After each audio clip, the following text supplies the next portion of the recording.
자, 이번 시간에는 에릭슨의 심리사회 이론, 심리사회 발달 이론에서 신자, 죽은 자, 친생자 이 단계에서 가장 강조했던 청소년 기후 발달 과업을 자아 정체감 대 역할혼미라고 설명을 했습니다. 자아 정체감이라는 것은 그 누구와도 구별되는 나만의 고유한 속성을 정리하는 것을 자아 정체감이라고 하는 거거든요. 어느 누구와도 구별될 수 있는, 차별화될 수 있는 나를 찾은 정리, 나를 찾은 이런 것을 자아 정체감이라고 하는데, 마샤라는 사람이 자아 정체감의 유형을 4가지로 나눴습니다. 마샤. 그래서 거기 보면 정체감의 유형 나와 있죠. 정체감 성취형, 정체감 유예형, 정체감 유실형, 정체감 혼돈형이 있는데,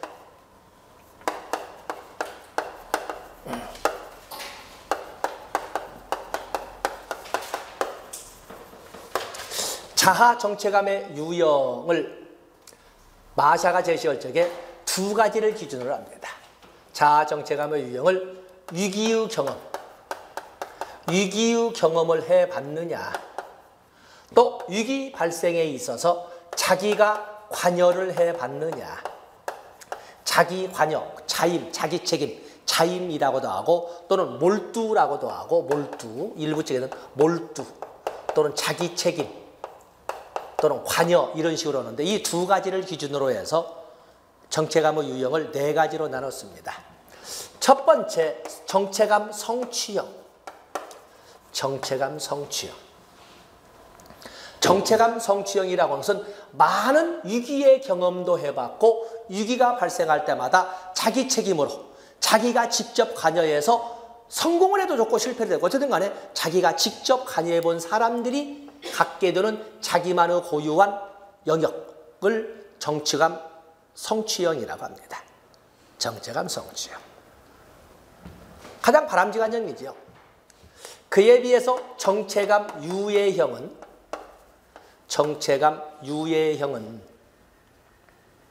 위기의 경험은 많이 해봅니다. 위기의 경험을 적극적으로 보면 일을 저질렀다는 것이고, 소극적으로 본다면 많은 위기에 직면했던 경험이 있다는 겁니다. 그런데 그에 대해서 자기가 책임을 지거나, 책임을 진 적도 있지만 오히려 안 진 적이 더 많다는 거죠. 일만 저질렀지 나 몰라라 해버려. 그래서 자기 관여나 자기 책임이나 몰두성은 없다라고 하는 유형을 유예형이라고 합니다. 이런 사람을 우리는 사회에서 뭐라고 그래요? 무책임한 사람이잖아요. 어떻게 일 저질러 놓고 나 몰라라 해? 어떻게 집안에 일 있는데 자기만 낚시 가버려? 말도 안 되잖아요. 요즘 제가 그렇습니다. 요즘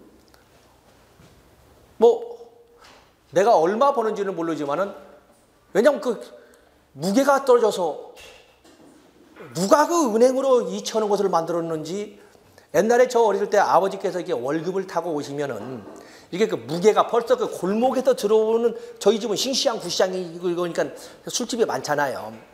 그래도 아버지 걸음소리는 들려. 그 벌써 무게가 진중하지, 딱 무게를 잡고는 봉투에 달고 오는 이런 무게가 이렇게 달리거든요. 근데 요즘은 내가 돈 벌고, 내가 얼마 버는지 모르고, 내가 정작 비밀번호, 카드 비밀번호 모르고, 이렇게 되니까 이거 10,000원짜리 한 장을 더 타려면 굉장히 그 눈빛을 서글프게 사슴의 눈을 해야 되고 막 이렇게 되거든요. 근데 요즘 조금 제 애가 좀 귀향을 가가지고 있어가지고, 그때 돈을 만들어 내라는 거예요. 근데 내가 은행 직원도 아니고, 여기 책임자는 그 부인이 은행 다니시니까 만들어낼지 모르지만은, 근데 좀 요즘 나 몰라라고 그냥 가능 늦게 들어가고 아침에 일찍 나오고 제가 그렇습니다, 지금. 그래서 지금 사실은 유예형이에요. 그런데 이렇게 일 저질러 놓고 나 몰라라 하면 참 무책임하고 사귈 사람이 아닌데, 그런데 단 청소년기에 대해서만,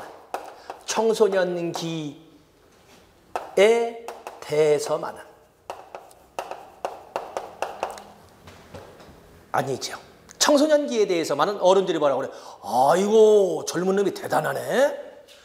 설사 실패를 했다 해도 실패라고 안 쳐. 젊은 시절에 많이 경험해봐야지. 어른들이 오히려 칭찬을 했으면 했지 비난을 하지 않아요. 그래서 이 위기란 말도 청소년기에 대해서만은 모험 또는 실험 등으로 이렇게 표현을 해주죠. 청소년기.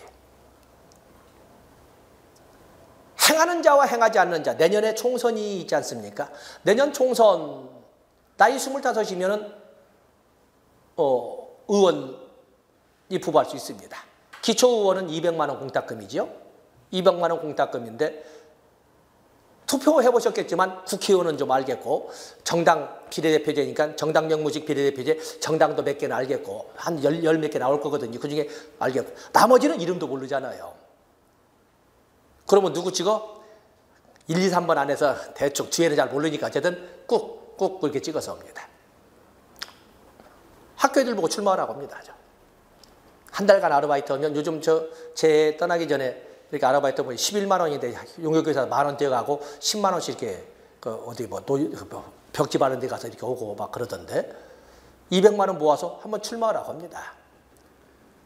떨어져도 좋고 되면 더 좋고 공무원 준비하다가 의원 되니까 연봉 6천짜리로 가는 거니까 그러지 않습니까?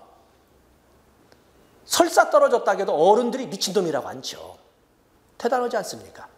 25살짜리, 20살짜리면 요즘 세상에는 얼마나 그 비린내 나는, 생것전에 그 비린내 나는 어린애인데 당당히 누가 들어주지 않아도 아침에 그 차에 서서 이렇게 선거때 보면 이렇게 우리 출근하면 막 하지 않습니까? 근데 그런 말을 해볼 수 있다는 그런 경험은 엄청난 세상에 그 자신감을 줄 거예요. 이제 그래 자꾸 제가 물론 이제 저는 박사 과정에서 정치학을 해서 더욱더 분위기를 이렇게 태우고 있습니다만은 어쨌든 이렇게 무책임한 것도 청소년기에 대해서만은 세상이 아주 더 그렇게 봐준다는 거예요. 오히려 권장사항이라는 거죠.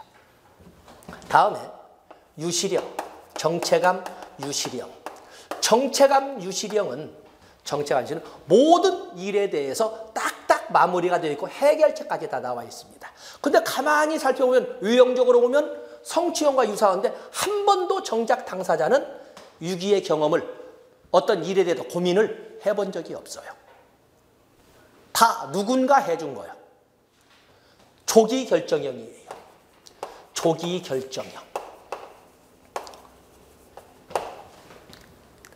영향력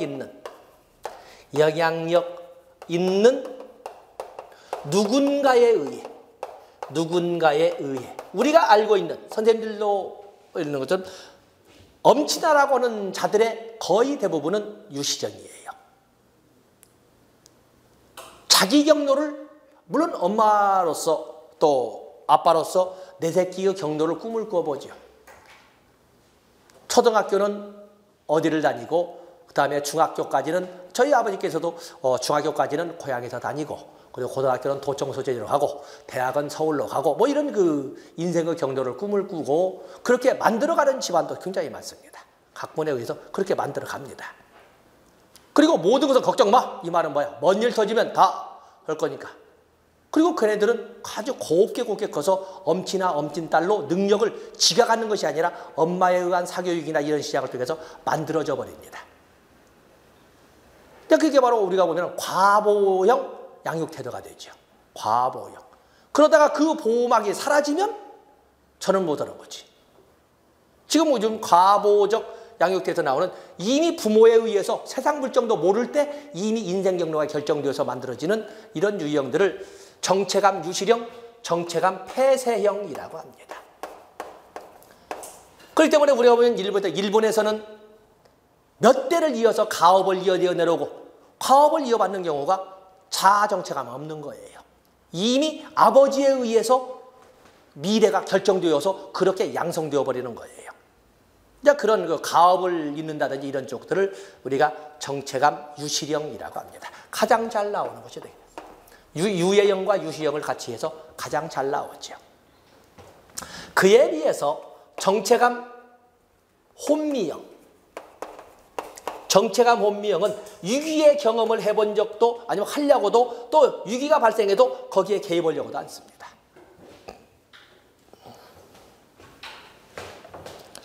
선생님들 경기 침체가 장기화 이렇게 참 힘들죠. 경기 힘든데 이게 경기가 침체되면 실업률이 늘겠습니까? 줄겠습니까? 실업률 늘어나죠. 자꾸 경기가 침체되고 소비가 안 되면 공장 문 닫고 실업자가 급증하고 당연히 실업률 늘어납니다. 그런데 요즘 신문에 뭐라고 나와요? 경기 침체의 장기화로 인하여 실업률이 감소하고 이렇게 나옵니다. 그건 또 뭔 말일까? 응? 그렇죠. 그게 바로 실망 노동자죠. 내가 돌아다녀봤자 일자리가 잡히질 않아. 처음에는 정말 열심히 일자리를 찾기 위해서 아둥바둥해서 일자리를 찾으려고 하다 보니, 왜냐하면 실업자라는 것은 뭐냐면 근로의 의사와 근로의 능력을 가진 자로서 단 일자리만 없는 자, 일자리를 가진 자는 취업자라고 그러고 일자리가 없는 자는 실업자라고 하는데, 돌아다녀도 차비만 들고 일자리는 잡힐 가능성이 없어요. 그러니까 근로의 능력이 있음에도 불구하고 근로의 의사를 포기해버리는 거죠. 그러면 실업자에서 빠지면서 비경제활동 인구로. 그러니까 경기 침체가 오래되다 보니까 실망 노동자라고 하는데, 그렇게 해서 실업자에서 숫자로 빠져버리는 거예요. 바로 그런 경우 우리가 이런 무능한 놈들 이렇게 하기에는 너무나 지금 경기 침체가 길어서 가슴 아픈 사람들이거든요. 돌아다녀봤자 일을 저질러줘도 어떻게 볼 수도 없는 거예요. 관여할 능력도 여지도 아무것도 없는 거죠. 그래서 이 혼미형이라고 해서 무능한 이렇게 볼 건 아니고, 그 책임을 무능한 그러면 개인적 책임관이죠. 엘리자베스 구빈법에 나오는 개인적 책임관 이렇게 되는데, 이것은 요즘에는 사회 구조상 문제로 인해서 경기가 이렇게 장기적으로 침체되다 보니까 이런 이유가 많이 생긴 거예요. 얼마나 많은 등산객들이 여기에 속하겠어요. 그렇기 때문에 무조건 혼미형이라고 해서 질타만 해서는 안 되고, 그렇죠? 그 때문에 새로운 일자리 창출을 위해서 뭔가 정부에서는 한다고 하지만 지금 마땅한 대안을, 이명박 정부로부터 이명박 정부 4대강 파가지고 400만 개의 일자리를 만들다 400만 개는커녕 10개 의사가 더 돈이나 나눠 먹는 이런 결과를 가져왔고, 서민정책이 사라져버렸고, 현재 박근혜 정부는 아직까지는 서민정책을 않겠습니다만은, 왜냐하면 복지정책이라고 해서 정권교체기 1년만 하는 거거든요. 딱 정권 바뀌어버리면 또 이제 언제 그런 말 했냐고 전혀 모른 척하고 이제 넘어가 버리니까, 언제나 그 역대의 모든 동서고금의 역사들은 그렇어요. 복지라고 하는 것은 정치적인 하나의 수단이어서.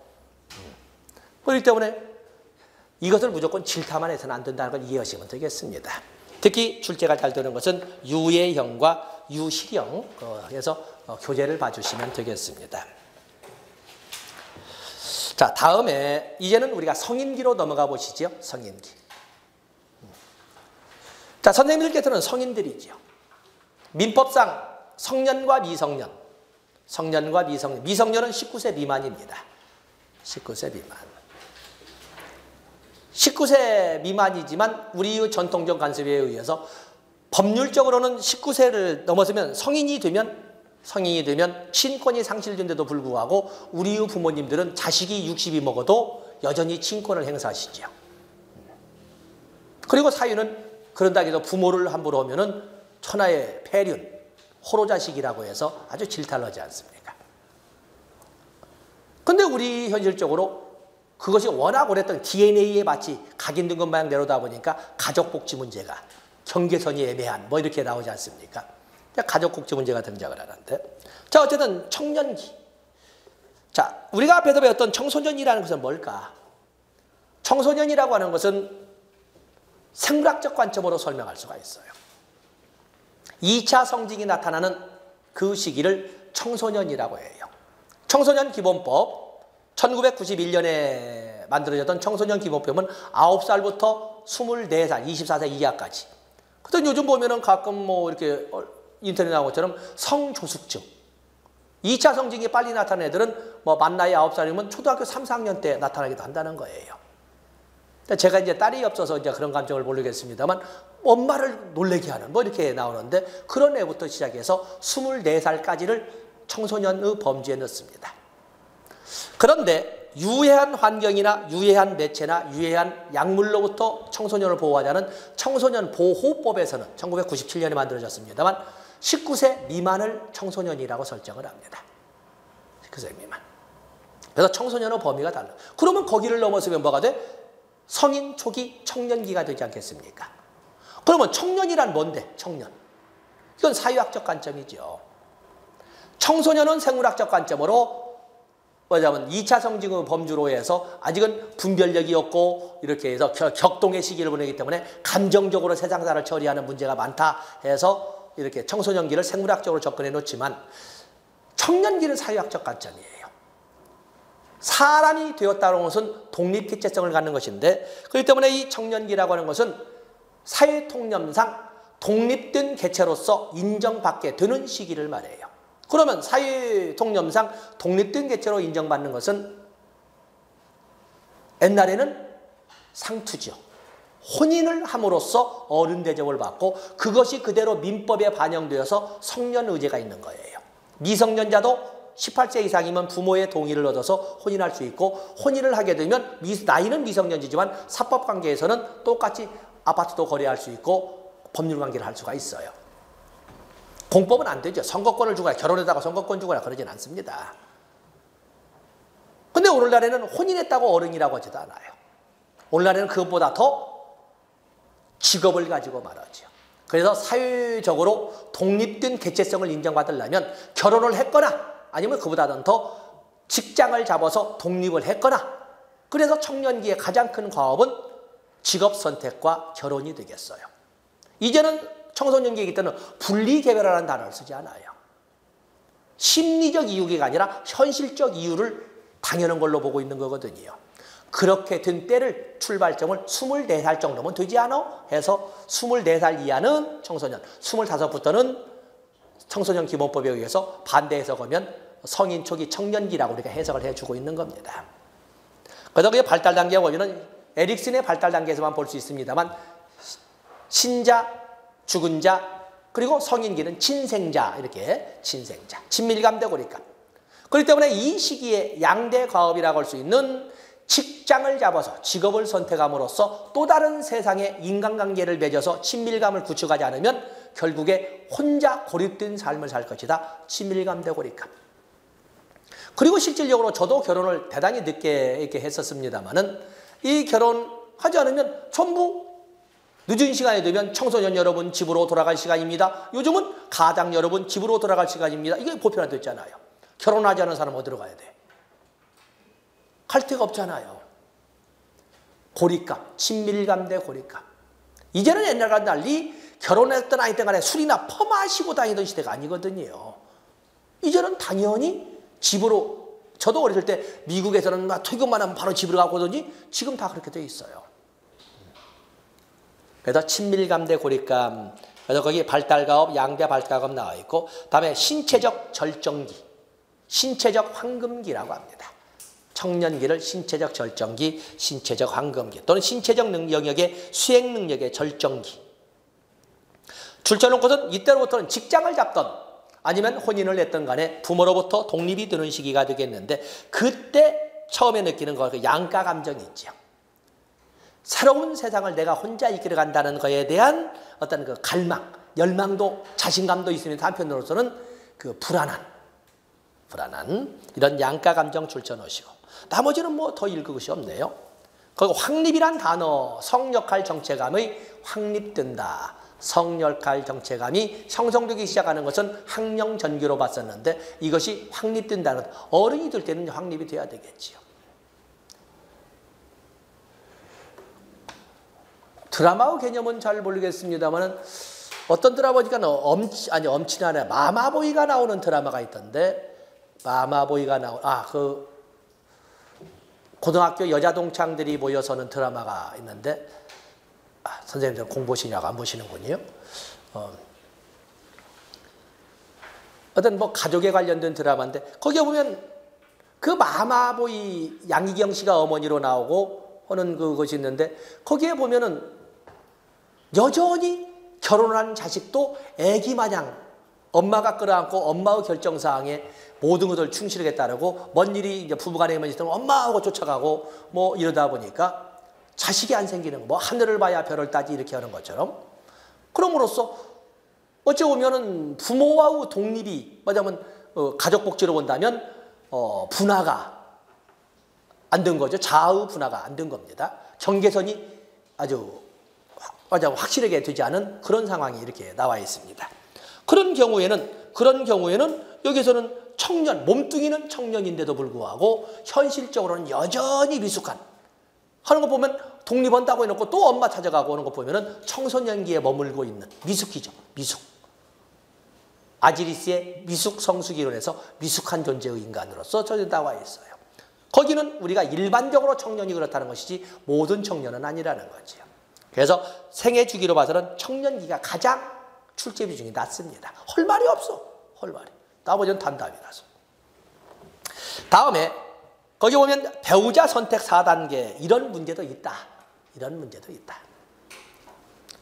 자, 선택 단계, 서로 알리고 하는 자기 노출 단계, 조화와 공감을 찾아가는 단계, 그리고 어떠한 고난이 있어도 풀어갈 수 있다는 자신감을 확보하는 단계, 감정, 위기 극복을 할 수 있다는 자신감, 즉 위기를 극복할 수 있다는 감정을 같이 공유하는 단계, 이렇게 해서 배우자가 선택이 된다고 하는 아담스의 이론도 있고, 뭐 배경을 거뒀고, 그 루이스가 제시한 또는 레비스라고 합니다. 루이스 또는 뭐 독일어식으로 나오면 레비스 이렇게 읽는데, 결혼 6단계. 처음에 비슷한 사람끼리 만나지요. 어떻습니까? 선생님들은 비슷한 사람끼리 만나셨습니까? 아니면은 비슷한 사람에 의해서 선택을 당하셨는지. 유사성의 단계. 그리고 가까워지는 친밀감을 갖게 되는 라포 형성의 단계.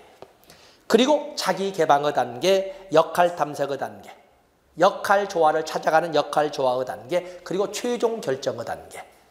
이렇게 레비스는 작은 글씨 볼 것도 없고 작은 글씨를 가지고 출제가 아니고 그냥 그 차례만 여러분들이 숙지를 해놓으시면, 아니면 선생님들이 그 결혼에 이르는 단계를 가지고 한번 접목을 시켜서 공부를 해놓으시면 될 겁니다. 자, 이제는 중년기입니다.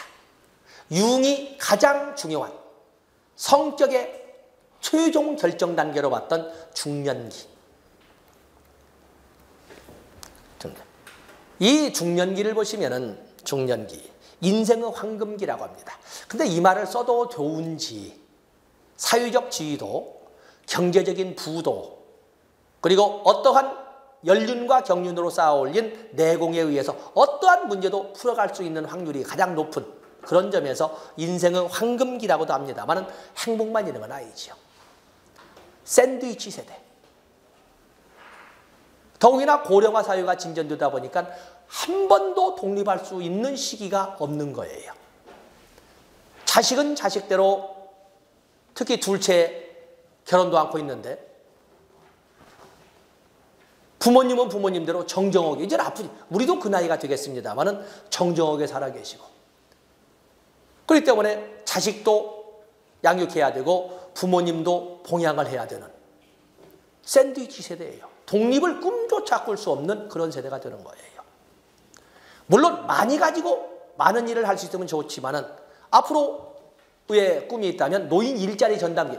여러분들도 저도 노인이 되겠습니다만 내가 노인이 됐을 때 무엇을 가지고 있어야 할 건 더 중요하지만 무엇을 할 수 있는가가 중요하거든요. 그래서 선생님들께서 이 도전을 하신 것은 참으로 소중한 길이다. 만약에 가짐이 많다면 진짜 사회복지로서 진짜 사회봉사 할 수 있잖아요. 가짐이 없다고 하더라도 내가 자식에게 손 벌리지는 않아요. 정 안 되면, 미안, 그분들 요구였으니까, 정 안 되면 사회복지 관련 기업이나 사회복지 관련 시설 개소할 수 있습니다. 요즘에 도심에 가면은 버려진 건물들 널려 있어요. 제발 관리만 좀 해달라고는. 변두리에 가면은 빈집 널려 있습니다.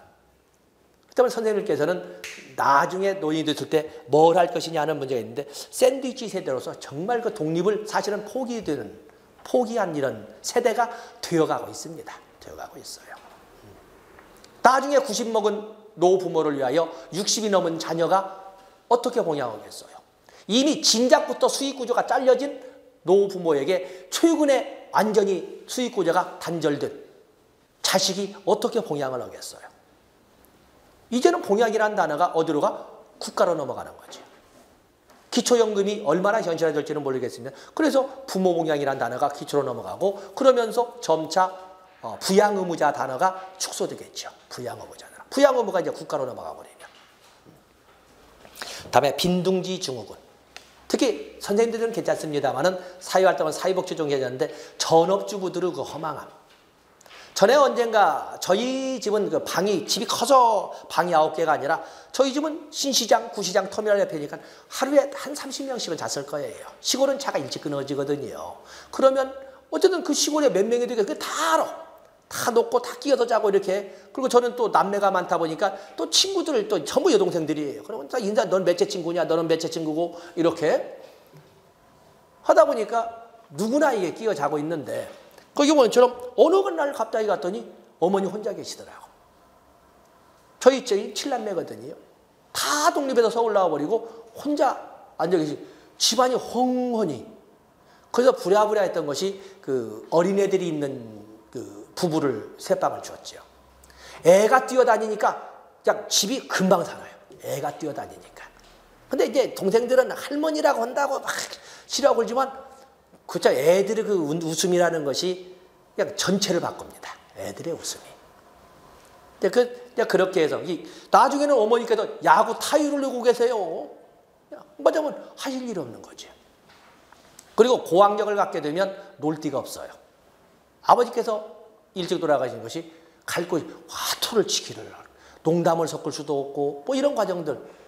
그렇기 때문에 자기들 그 교장들 모여서 술 한잔 하시고 다니면서 그러다 보니까 결국에 뭔가 하는 일을 찾아야 되는데 격에 맞는 것을 찾다 보니까 불효를 한 거죠. 선생님께도 이제 그런 경우가 있으면 격에 맞는 할 것을 찾으면 더욱 좋지만 할 것에 먼저 초점을 두시는 것이 좋지 않나 봅니다. 어쨌든 그 빈둥지 증후군.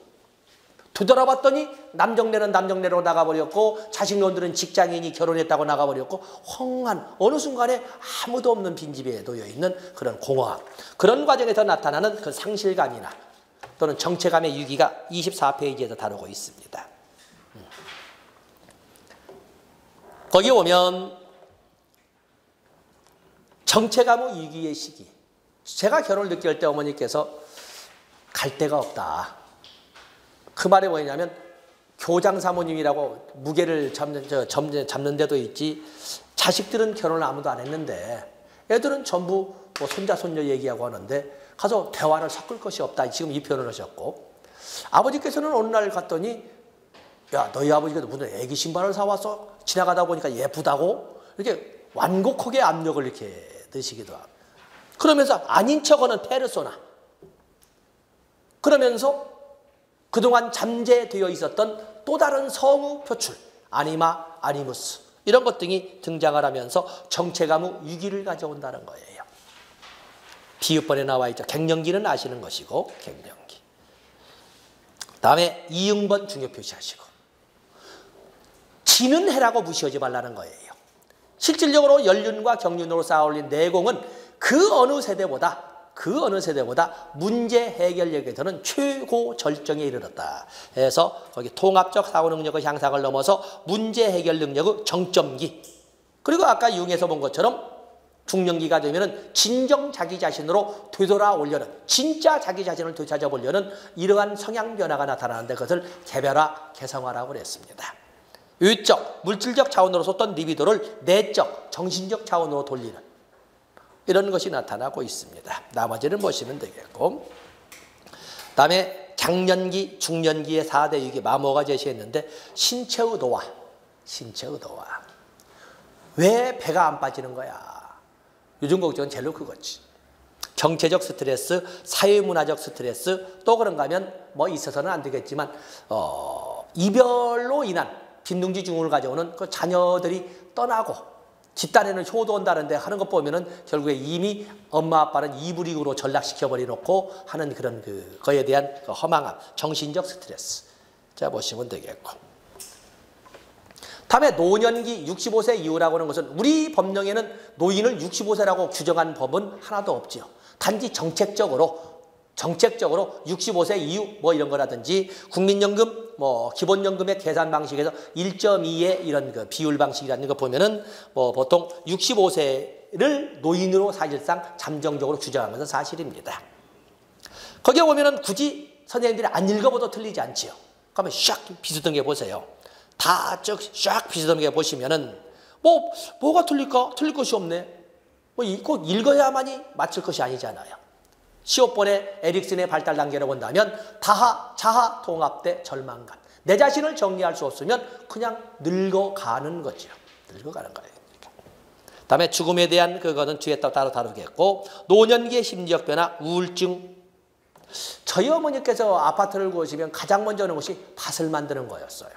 그래서 어떻게 밭은 여기 이 정도만한 밭을 이렇게 만드시는데, 거기 가면 견종법을 써가지고 없는 것 없이 다 있죠. 깨도 하고 콩도 하고 파도 하고 뭐 별것이. 근데 어머니께서 어떤 말씀을 하시냐면, 가서 흙을 만지면 스트레스가 풀려, 이렇게 표현을 하셨거든요.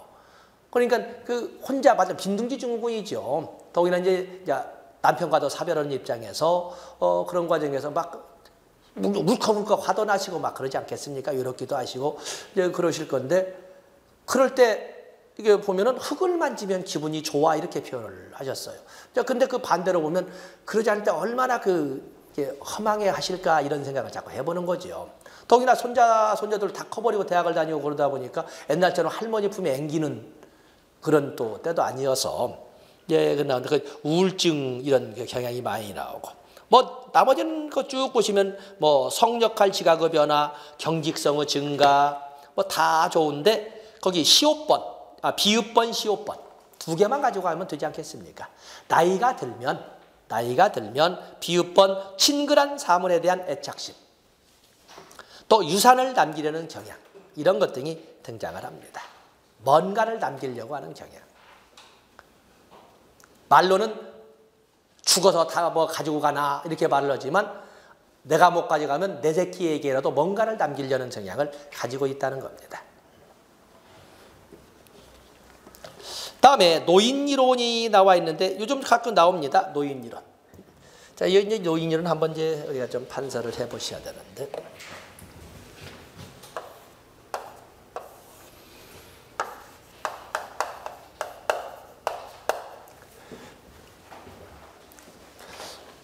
노인 요양보호사 시험이 처음 만들어질 때 그 노인복지론을 제가 썼었습니다만은, 그래놓고는 책을 만들어 놓았고는 책을, 그리고 결국은 시험 과목에서 빼버려가지고 채택하는 되는데, 처음 노인복지론을 제가 썼었습니다. 자, 이 노인이론에 보면은 먼저 분리이론, 소원이론 또는 소유이론이라고 하는데, 나이가 들면, 노인이 되면 다 물려주고 떠나는 것이 은퇴가 좋다. 나이가 들면, 노인이 되면 은퇴하는 것이 개인적으로나 사회적으로 모두 윈윈의 전략이다. 왜냐하면 개인적으로는 인생을 정리할 수 있어서 좋고, 사회적으로는 보다 생산성이 높은 젊은 사람들에게 자리를 물려줘서 국가 사회에 기여할 수 있어서 좋고, 그래서 나이가 들면 물러서는 것이 개인적으로나 사회적으로 모두 윈윈의 전략이다 하는 것이 분리이론이에요. 그에 비해서 이와 반대되는 이론, 두 번째 이론, 활동이론 나와 있죠. 활동이론이 나와 있습니다. 활동이론은 나이가 들어도, 노인이 되어도 활동하는 것이 좋다. 노인들의 행복지수를 조사를 했더니 쉬는, 은퇴한 노인보다는 뭔가 활동하는 노인의 행복지수가 훨씬 더 높더라. 그렇기 때문에 나이가 들어도 뭔가를 하려고 해야, 뭔가를 할 수 있도록 해야 행복지수가 높아진다 하는 이론은 활동이론입니다. 여기는 나이가 들면 물러서야 된다, 여기는 나이가 들어도 뛰어야 된다. 이 이론이 되겠어요. 이에 대한 중간 이론을 성공적 노화 이론이라고 합니다.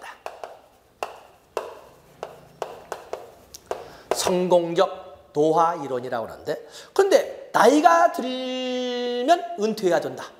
틀린 말 아닌데, 나이가 들어도 활동할 수 있어야 된다. 그것도 틀린 말이 아닌데, 문제는 은퇴하지 않는 것이 행복지수가 높다면 뭔가 활동을 해야 되는데, 활동을 하려고 해도 노인으로서 실질적, 신체적 저하감이라든지 이런 수동성이라든지 이런 걸로 인해서 할 수 없는 경우가 있잖아요. 그래서 이것은 분리이론과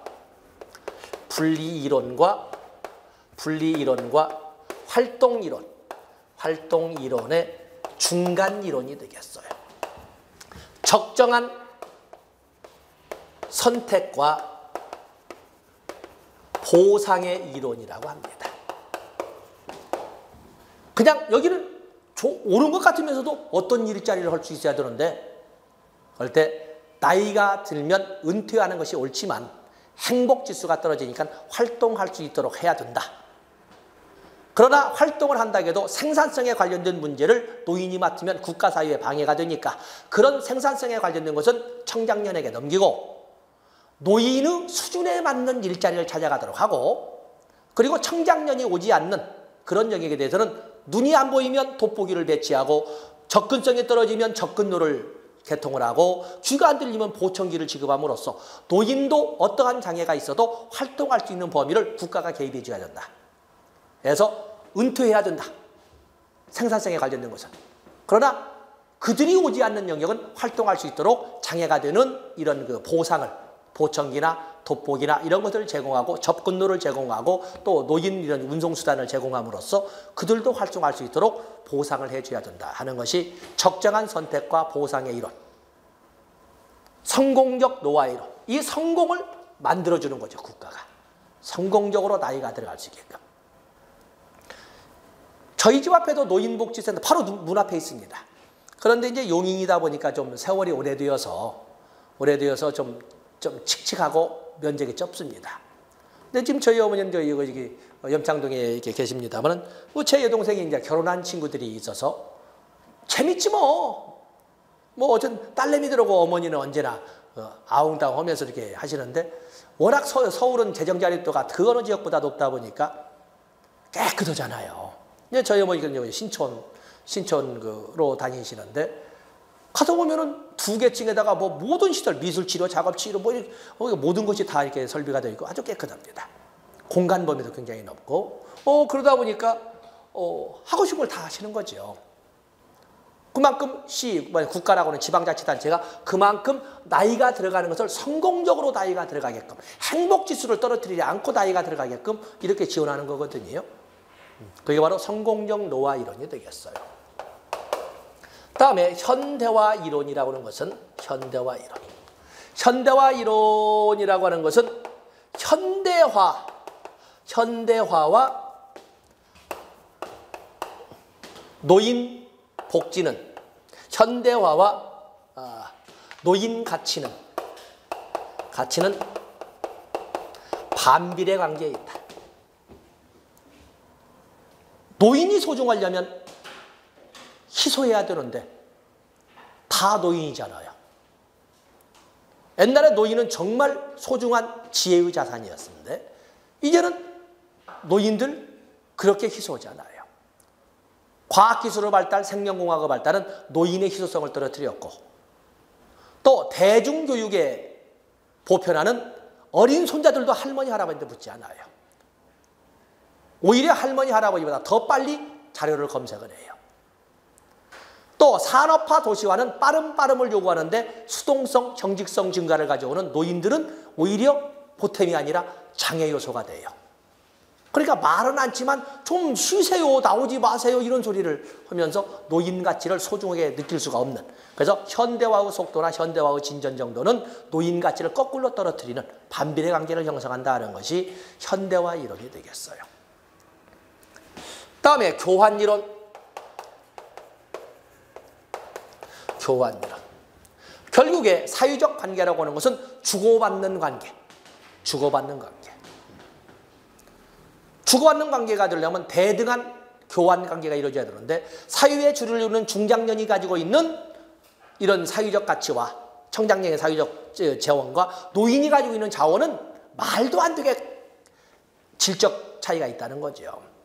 속도감이나 아니면 현대사회에서 최신 기술을 가진 청장년의 기술과 노인이 오랫동안 내공으로 가진 것은 버려도 안 간다고 할 정도로 이제는 대기업, 아무리 서울대학교 나와도 대기업에서 게다가 4년 가르쳐도 이제는 3년, 옛날에는 3년 가르쳐서 4년을 쓴다고 했는데 이제는 4년 가르쳐서 3년 쓴다고 하지 않습니까?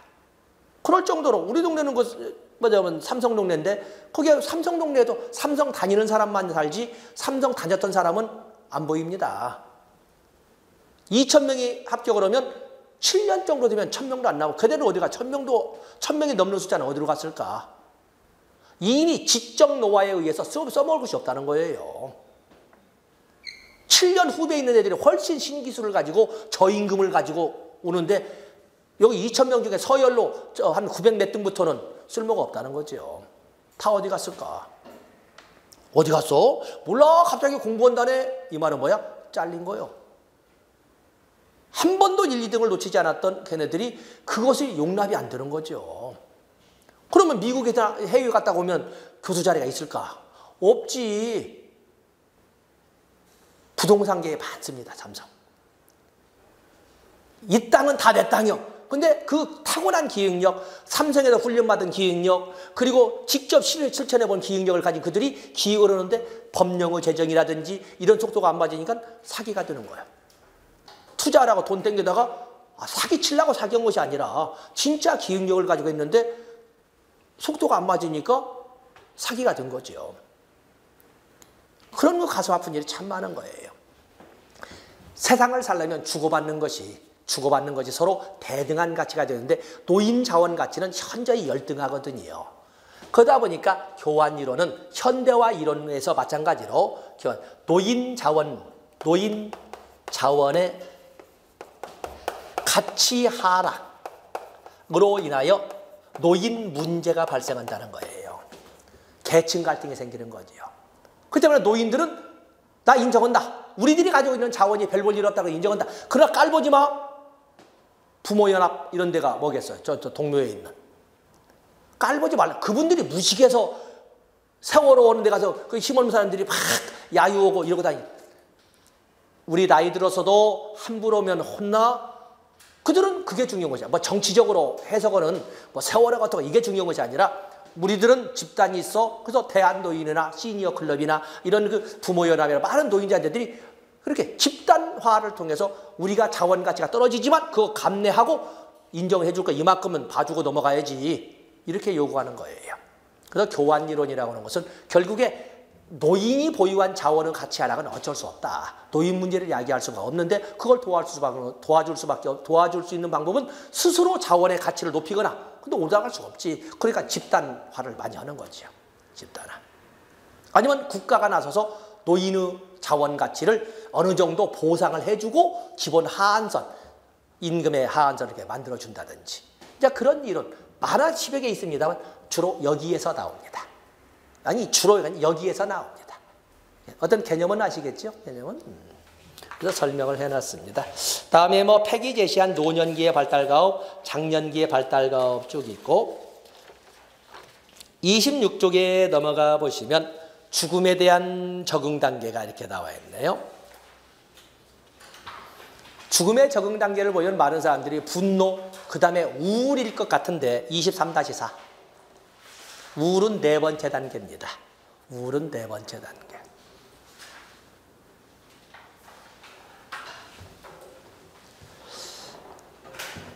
죽음을 인정할 수밖에 없다는 것을 보면서도 노인분들은 정말 하룻밤새 어제와 오늘 이렇게 다르다.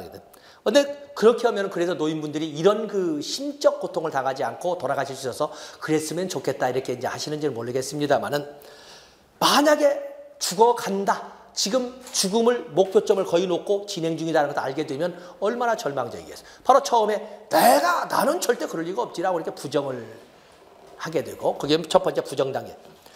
다음에 분노를 표현하고 그리고 나서 세 번째 단계에서 초월자, 신이라든지 기도원이라든지 어떤 초월적 존재와 협상을 개시를 하고 그것도 현실화되지 않으면 그때사 우울 단계. 우울 단계를 말하는 사람 두 번째로 나뉩니다. 우울 단계가 네 번째 단계가 되겠어요. 그리고 나서 받아들이는 수용의 단계로 부정, 분노, 타협 그리고 우울 수용으로 넘어가는 그 단계 보시고 다음에 조부모의 역할 유형 뭐 B급 정도로 봐주시면 되겠습니다. 조부모. 요즘 뭐 조부모는 어떤 유형일까? 조부모는 그냥 요즘에 보면은 거의 뭐 공식형 그렇죠? 같이 없어요. 요즘 보면은 가족 수정확대 가족 들어보셨죠? 수정확대 가족. 같은 집에 학대가 같이 집에 살지 않으면 같은 아파트 단지나 어떤 데는 이제 같은 동에 층에서 자녀, 아들, 며느리나 아니면 딸 사위가 출근하게 되면 그 시간대에 내려오셔서 맞아면 마치 학대가족처럼 이렇게 생활하거나 손자녀를 봐주는 이런 것이지만 무슨 것을 간섭하거나 이런 것을 낳는 공식형. 또 그러면 시골에 이렇게 떨어져 있으면 거의 거리두기형이죠. 같은 지역 범위에 살면 공식형이지만 그렇지 않고서는 거리두기형. 글쎄 선생님들께서도 나중에 손자녀를 두는 그런 지위가 되겠습니다마는 손자녀를 보시려는 의향을 갖고 계시는지. 전에 언젠가 간 거는 저는 결혼식 하자마자 자식 웨딩 마치 올리기 전에 둘이 먼저 차 타고 떠나버리는 그런 거 있죠. 보통 그런 것을 통크족이라고 합니다. 통크족. 투 온리, 오직 두 부부만이 노키드, 자식의 간섭을 받지 않고 그러기 위해서 뭘 준비하셔야겠어요? 비자금 창고. 자식도 이제 내유지간까지는 알아야 되겠지만 내유지간도 요즘 못 믿는다는 소문이 많이 있어요. 근데 어쨌든 비자금 창구가 있어서 아니면은 정말 간섭받지 않고 뭐냐면 시골에 막 넓은 땅이면 안 됩니다. 한 200평만, 200평도 너무 커. 뭐냐면 해서 두 부부만이 굳이 뭐 많이 먹고 화려하게 먹고 오지 않는다면 그렇기 때문에 손자녀를 봐준다라는 개념이 이제는 이제 사실은 사라져가는 거리두기형이 이제 보편화되어 있습니다. 자, 잠시 한 5분 쉬셨다가 마지막 사회 환경에서 체계 이론을 좀 보도록 하겠습니다.